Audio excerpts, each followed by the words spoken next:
কোনো পশু পাখি আর জেগে নেই। আমার যে বড্ড ভয় করছে। আমার মনে হচ্ছে আজ রাতে আমার ঘরে কোনো শত্রু প্রবেশ করতে পারে। তাই এই অস্ত্রখানা আমি আমার পাশে রেখে আমি ঘুমিয়ে পড়ব।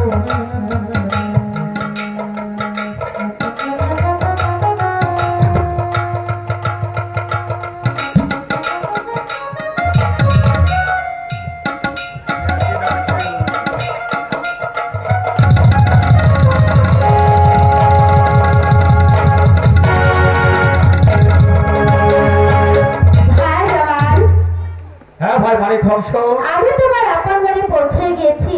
কি বলছিস ভাই? হ্যাঁ ভাই।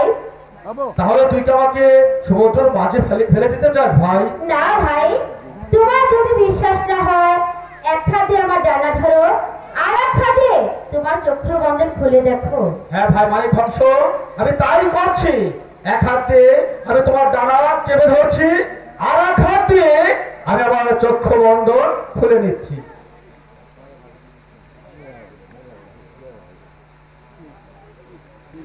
হ্যাঁ ভাই মানিক হংস, কিন্তু এ তোমার আপন বাড়ি। ভাই মানিক হংস, বলো ভাই জবাল। তাহলে তুমি আমার বাগান বাড়িতে একটু ঘুরে এসো। এই মুহূর্তে আমি কমলার সঙ্গে সাক্ষাৎ করে ঠিক আছে, আমি তাই যাচ্ছি। হ্যাঁ ভাই, তুমি তাই করো। কমলা, কমলা, লক্ষ্মীটি আমার, তুমি একটু বারে চেয়ে দেখো, তুমি একটু বারে চেয়ে দেখো, তোমার স্বামী জমানে বাক্স তোমার সম্মুখে দণ্ডায়মান। কে আমাকে ডাকছে? চেয়ে দেখো, দরজা খুলে দেখো, দরজা খুলে দেখো, তোমার স্বামী তোমার দরজার সম্মুখে দণ্ডায়মান। কি বললি শয়তান? আমার স্বামী আর 6 মাস যাবৎ বাণিজ্যতে গিয়েছে, আর তুই এসেছিস আমার সতীত্ব নষ্ট করতে? বিশ্বাস করো, বিশ্বাস করো কমলা, বিশ্বাস করো। তুমি একটি দরজা খুলে দেখো, তোমার স্বামী জমানে বাক্স তোমার সম্মুখে। চুপ কর শয়তান, এখান থেকে দূর হয়ে যা। হায় খোদা, হায় খোদা পাক পরওয়ারদিগার, হায় হায় দয়া করে কালো গাছি, আমি এখন কি করি? কমলাজি, তোমরা যে বিশ্বাস করছে না, এমন কি তার ঘটছে না।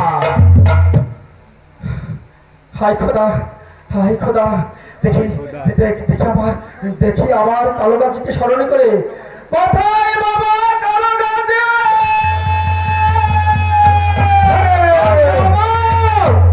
জামাল, কি হয়েছে ভক্ত জামা? ওগো দয়াল, তুমি তো দয়া করে আমার আপনে গৃহে পৌঁছে নিয়েছো, কিন্তু কমলাতে বিশ্বাসই করছে না, এমন কি তার ঘটছে না। বিশ্বাস করার মতো কথা নয় ভক্ত জামা।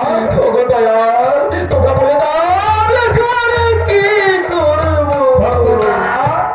তুমি এই মুহূর্তে আল্লাহ রাসূলকে স্মরণ করে, কালো গাজের নাম স্মরণ করে লোহার দরজায় দিবে হাত, লোহার দরজা ভেঙে হয়ে যাবে খান খান। ভাই, জবাব আছে যদি দরজা হাতে, তাহলে এক্ষুনি দুই হয়ে যাবে। ভাই, কারণ কমলার সঙ্গে নাতির অস্ত্র আছে। ঠিক আছে বিয়া ভাই, সেটা আমি দেখবো। ভক্ত জানার এই মুহূর্তে আরাধনকে স্মরণ করে, কালো গাজীকে স্মরণ করে লোহার দরজায় দিবে হাত, লোহার দরজা ভেঙে হয়ে যাবে খান খান। ঠিক আছে, আমি তাই করছি, আমি তাই করছি। কমলা, লক্ষ্মীটি আমার, একটিবার তুমি দরজা খুলে চেয়ে দেখো, তোমার স্বামী তোমার দরজার সামনে দণ্ডায়মান। না, আমি আমার ঘরের দরজা কিছুতেই খুলবো না। তাহলে তুমি দরজা খুলবে না? না, খুলবো না। ঠিক আছে, তাহলে দেখা যাক আমার আল্লাহ রাসূল দয়াল পীর কালো গাজীকে স্মরণ করে আমি আমার ঘর দরজা হাতে ঘর দরজা ভেঙে হয়ে যা।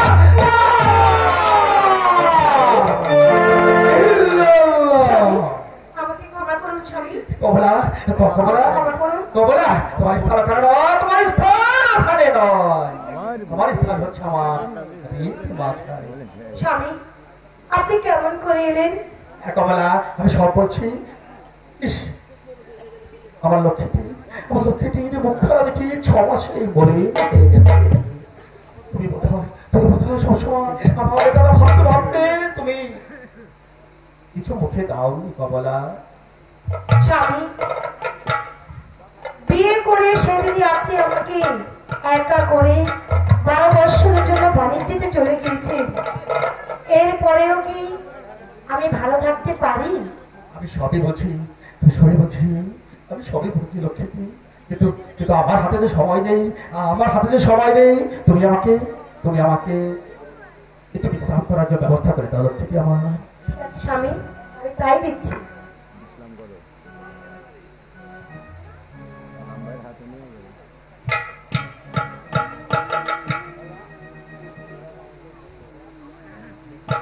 স্বামী, হ্যালো,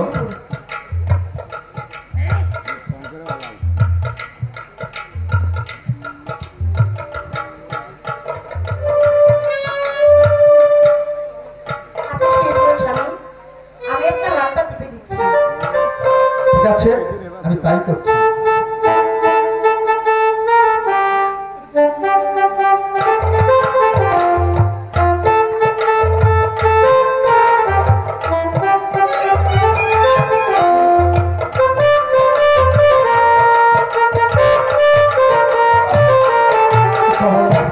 কিছুতেই যে আমার ঘুম আসছে না।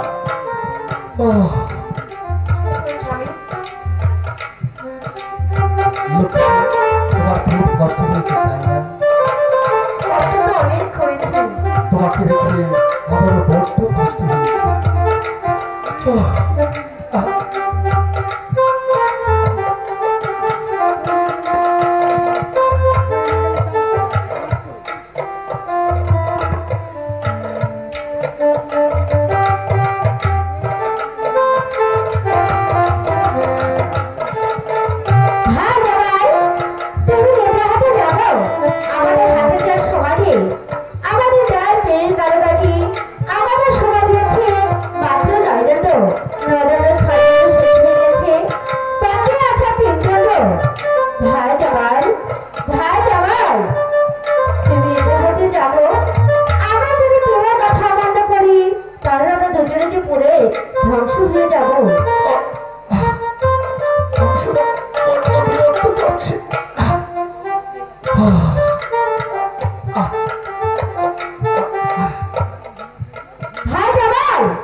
আমিও কিন্তু বুঝি, তারপর তোমার কাছে আছি। ঠিক আছে স্বামী, তবে আমার একটি কথা আপনি মনে রাখবেন। আজ রাতে আমার ঘরের দরজা ভেঙে আপনি যে আমার ঘরে প্রবেশ করেছেন, এই কথা আম্মা জান এমনকি প্রাসাদের কেউ জানে না। তাই যাবার সময় আপনি এই কথাটি আম্মা জানকে বলে যাবেন। তাই বুঝি? তা না হলে আমার কোনো বিপদ হতে পারে। বুঝতে পেরেছি। আমি আমার আম্মি জানের কাছে না বলে, তোমার কাছে না বলে, আমার লক্ষ্মী আমি যাচ্ছি না।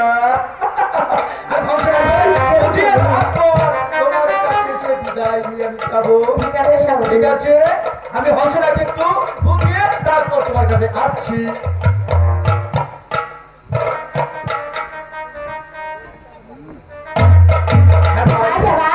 এবার সাবধান থাকবে, তোমার চক্ষু বন্ধ করে দাও আর আমার দুটি জায়গা থেকে চেপে ধরো। হ্যাঁ ভাই, মানে হংস, আমি তাই করছি।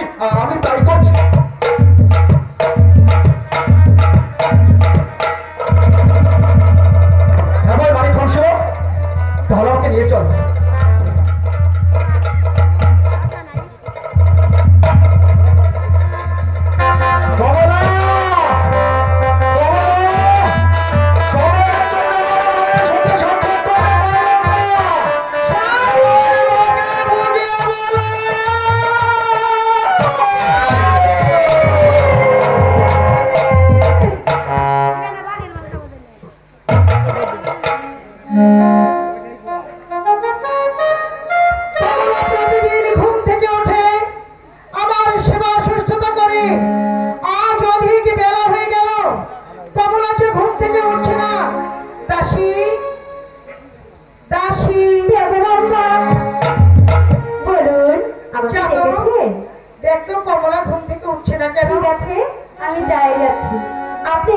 অপেক্ষা করুন। আচ্ছা।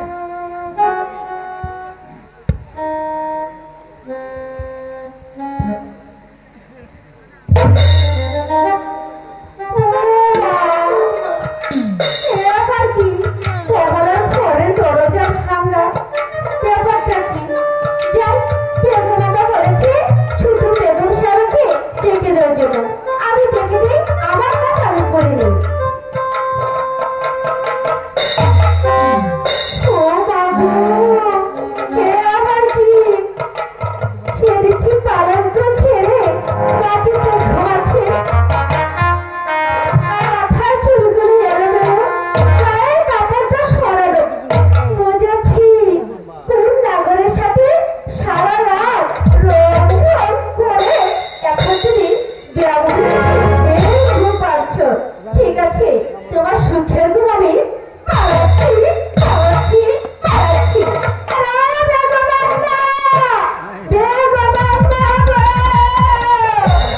কি হয়েছে? বেগম আম্মা, আমি যাই দেখি কমলার ঘরে দরজা ভাঙা। কি বলছিস তুই? হ্যাঁ, আর বলতে পারবো না, ভয় করছে। কোনো ভয় নেই, তুই আমাকে বল কি হয়েছে। দেখো, পালঙ্ক ছেড়ে মাটিতে ঘুমাচ্ছে। কি বলছিস? মাথার চুলগুলো এলোমেলো, গায়ের কাপড়টা সরানো, নাগরের সাথে বেগম আম্মা। আর একটি কথা উচ্চারণ করবি না, অনেক বেশি বলে ফেলেছিস। যা এখান থেকে বেরিয়ে যা। নিজেকে দেখে আসুন। দাসী কি বলে গেল? কমলার ঘরের দরজা ভাঙা, মাথার চুল এলোমেলো, কত বড় না আমি নিজের চোখেই দেখতে চাই।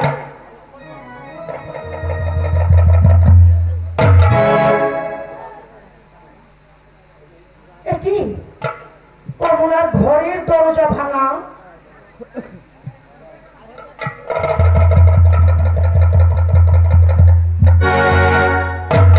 পালঙ্ক ছেড়ে মাটিতে বিভোরে ঘুমোচ্ছে। তাহলে কি কমলা মৃত? না, কমলা জীবিত। কমলা, এই কমলা, কমলা! আম্মা, কি হয়েছে আম্মা? তোর ঘরে কে এসেছে? ও সেই কথা। আম্মা, আমার ঘরে আমার স্বামী এসেছিল। তোর স্বামী এসেছিল? মানে আমার ছেলে? হ্যাঁ আম্মা, জামাল। সত্যি সত্যি সত্যি সত্যি আম্মা, আজ রাতে আমার ঘরে আমার স্বামী এসেছিল। আমাকে কেন ডাকলো না? তা তো বলতে পারবো না আম্মা, আমি তো বলেছিলাম আপনাকে বলে যেতে। আমাকে বলে যেতে তুই বলেছিলি? হ্যাঁ আম্মা। এই কমলা, তোর মনে আছে সেদিনের কথা? যেদিন প্রথম আমার বাড়িতে তুই প্রবেশ করেছিলিস, সেদিন আমি তোকে বলেছিলাম, মাগো আর যাই হোক আমার কাছ থেকে আমার ছেলেকে তুমি পর করে দিও না। অথচ আমার ছেলে এসেছে, আর একবারও আমায় মা বলে ডাকিনি। এই কমলা, আচ্ছা বলতো মা, এটাকে তুই কেন কাছে রেখেছিলি? ও সেই কথা। হ্যাঁ আম্মা, আমি যখন চলে যাচ্ছিলাম আমার কেমন যেন ভয় করছিল। মনে হচ্ছিল আমার ঘরে কোনো শত্রু আক্রমণ করবে। আচ্ছা, তাই আমি এই অস্ত্রখানা পাশে রেখে ঘুমিয়েছিলাম। অনেক বুদ্ধি তোর। দেখ, তুই বুঝতে পেরেছিস তোর ঘরে কেউ প্রবেশ করতে পারে, আর তুই এই অস্ত্রখানা তোর কাছে রেখেছিস। মাগো, তুমি কেন আমাকে বললে না তোমার ভয় হচ্ছে কেউ তোমার ঘরে প্রবেশ করতে পারে? তাহলে আমার প্রাসাদে অনেক বাঁধেরা ছিল, আমি তোমার ঘরে দিয়ে দিতাম তোমাকে পাহারা দেবার জন্য, কোনো ভয় থাকতো না। কেন বলনি মা? আম্মা, আমি এত কিছু বুঝি না, আমার মনে হয়েছিল তাই আমি অস্ত্রখানা আমার পাশে রেখেছিলাম। আচ্ছা, এটাও ঠিক আছে, কিন্তু বাবা এদিকে এসো, এসো দেখি আমার সোনা মেয়ে। আচ্ছা বাবা, তোমার স্বামী এসেছিল, কিন্তু ঘরের দরজাটা ভাঙা কেন? ঘরের দরজা ভাঙা কেন? আমার স্বামী আমাকে ডেকেছিল, কিন্তু আমি ভয়ে দরজাটা খুলিনি। সেই কারণে আমার স্বামী আমার ঘরের দরজা ভেঙে আমার ঘরে প্রবেশ করেছে। অনেক অনেক নাটক করেছিস, অনেক কথা বলেছিস। এই কমলা, জানিস এই বুকের মাঝে একটা কলিজা আছে, আর সেই কলিজার মাঝে আমি একটা বেহেশত তৈরি করেছি। আর আমার সে বেহেশতে যদি কেউ দোজখে পরিণত করতে চায়, আমি তা দোজখে নিক্ষেপ করব। আমি তাকে কিছুতে ক্ষমা করব না। আম্মা, আপনি বিশ্বাস করুন আম্মা, আমি সত্যি বলছি, আমার ঘরে আপনার ছেলে প্রবেশ করেছিল। কমলা, হ্যাঁ, আমার ছেলে যদি আসতো তাহলে অন্তত একবার হলো আমাকে মা বলে ডেকে যেত। আর তুই বলছিস আমার ছেলে এসেছে, অথচ ঘরের দরজা ভাঙা, সে তোকে ডাকেনি? ডেকেছিল তো, দরজা কেন খুলিসনি? আমি ভয়ে খুলিনি।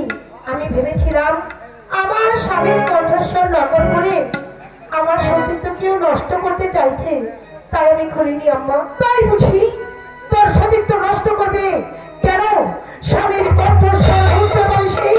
এই কমলা, এই বাংলার ঘরে ঘরে পৃথিবীর বুকে যত নারীরা আছে সবাই স্বামীর নিঃশ্বাসে বুঝতে পারে স্বামী এসেছে। স্বামীর ছায়াটা দেখলে বুঝতে পারে তার স্বামী এসেছে। স্বামীর কণ্ঠস্বরে বুঝতে পারে তার স্বামী এসেছে। এই, তুই কেমন অর্ধাঙ্গিনী, তুই কেমন স্ত্রী যে নিজের স্বামীকে চিনতে পারিসনি? একবার, শুধু একবার বল, তোর ঘরে কে এসেছিল? আমি তোকে ক্ষমা করে দেব। আর আমি তাকে দেখে নেব, তার বুকের কলিজাটা, তার পাঁজর কত বড় হয়েছে। তার বুকের ভেতর থেকে আমি কলিজাটা বের করে নিয়ে আসবো। হাই খোদা, এখন আমি কেমন করে আমার শাশুড়িকে বিশ্বাস করাবো? সে যে কিছুতেই বিশ্বাস করছে না। আম্মা, আমি সত্যি বলছি আম্মা, আপনি বিশ্বাস করুন, আপনি বিশ্বাস করুন। আমার ছেলে এসেছিল, তাই না? সত্য যে কি করে বলতে হয় তা আমি বেশ ভালো করে জানি। আমি জানি সোজা আঙুলে যখন ঘি ওঠে না, তখন আঙুলটা একটু লাগাতে হয়। আমার জানো?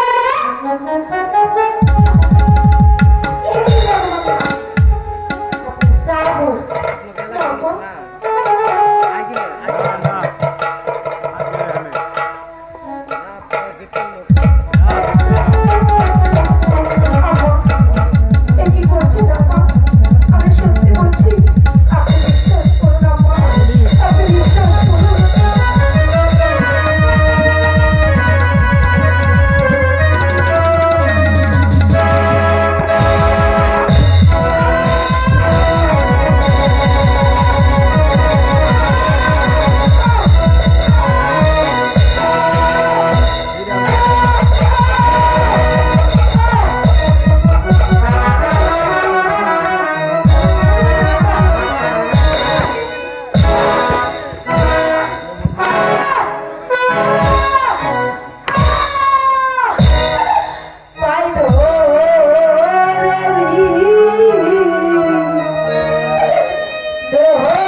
থেকে ওই ঋষিরা কে জন আমাকে জলহা করে স্মরণ করেছে।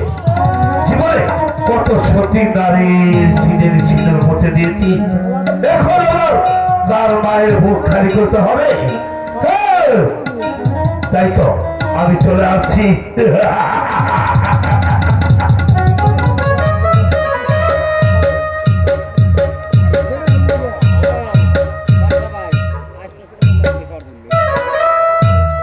বলুন আমাদের কি জন্য আপনাকে স্মরণ করেছে? ওকে বন্দি কর। বন্দি? হ্যাঁ বন্দি কর।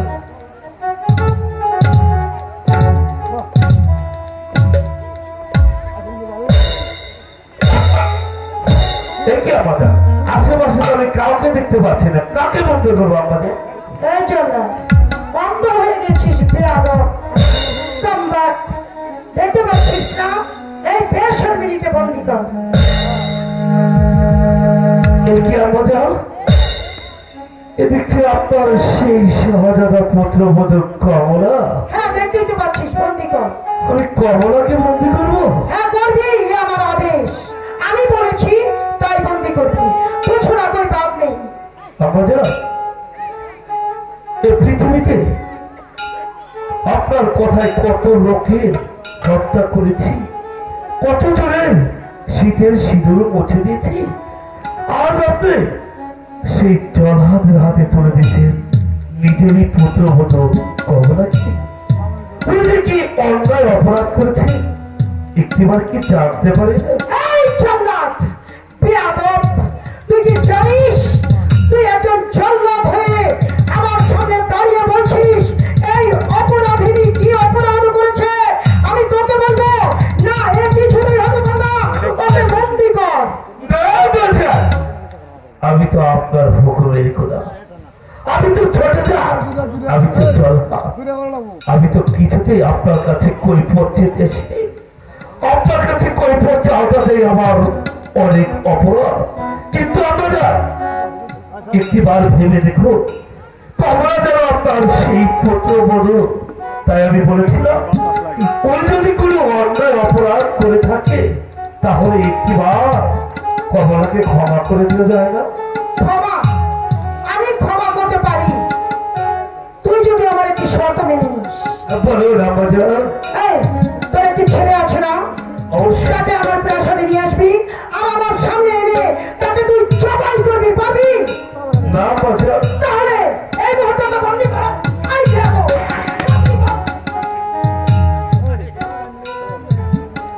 আব্বাজা, পৃথিবীটাকে এক পালায় মজুর করা যাবে, কিন্তু নিজের সন্তানকে কখনো এনে ওই পালায় মজুর করা যাবে না। তুই একদম ঠিক কথা বলেছিস, আমার সন্তান বলে কথা আর আমার পুত্রবধূ। এই জল্লাদ জানিস ও আমার বংশের মুখে কালি লেপে দিয়েছে, আমাকে ক্ষীরার পাত্রী বানিয়েছে, তাই তোকে আমি জল্লাদের হাতে তুলে দিয়েছি। আমি আর কোনো কথা বলতে চাই না, আর কোনো কিছু জানতেও চাই না, ওকে বন্দি কর। আব্বাজা, ওই রাস্তার মাঝে থেকে তুলে এনে আপনার রাজপ্রাসাদে আমাকে স্থান দিয়েছিলেন, কিন্তু আমি যে ওনার হাতের কত খাবার খেয়েছি, কিন্তু আব্বাজা আপনিও যেন একটি পাও সে কলিজার টুকরার মতো আমার মায়ের মতো নয়, আপনি আমার আম্মা। কিন্তু বলেছিলাম এমন কোনো আদেশ দিবেন না আমি যেন কমলাকে কিছুতে বন্দি করতে পারবো। এই জল্লাদ, ওই মা ডাক্তার কাছে আমি বড় দুর্বল, কিন্তু আমার শাসনের কাছে, আমার রাজ্যের কাছে, আমার প্রজার কাছে কেউ যদি আমাকে হেয় প্রতিপন্ন করতে চায় আমি তাকে কিছুতেই ক্ষমা করি না। এই পৃথিবীর বুকে আমার কাছে একটি জিনিস বড়, আমার অস্তিত্ব, আমার ব্যক্তিত্ব, তাতে যদি কেউ আঘাত করে তাকে আমি ক্ষমা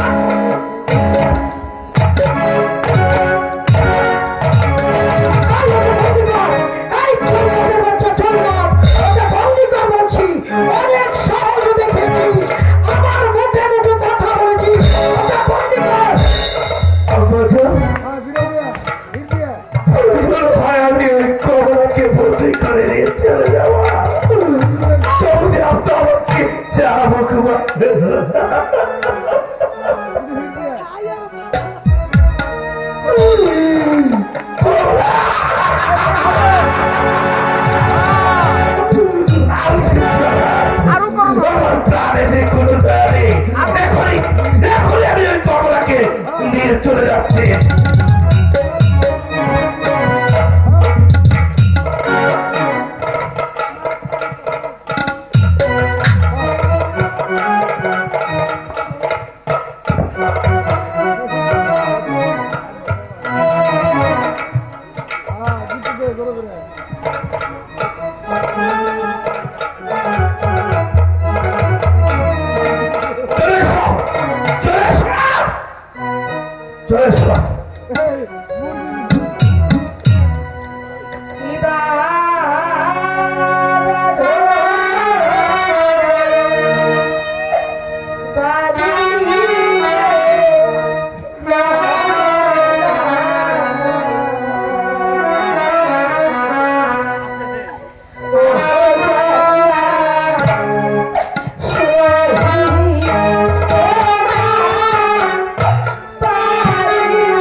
অপরাধ যদি কিছু করে থাকিস সেটা তুই করেছিস।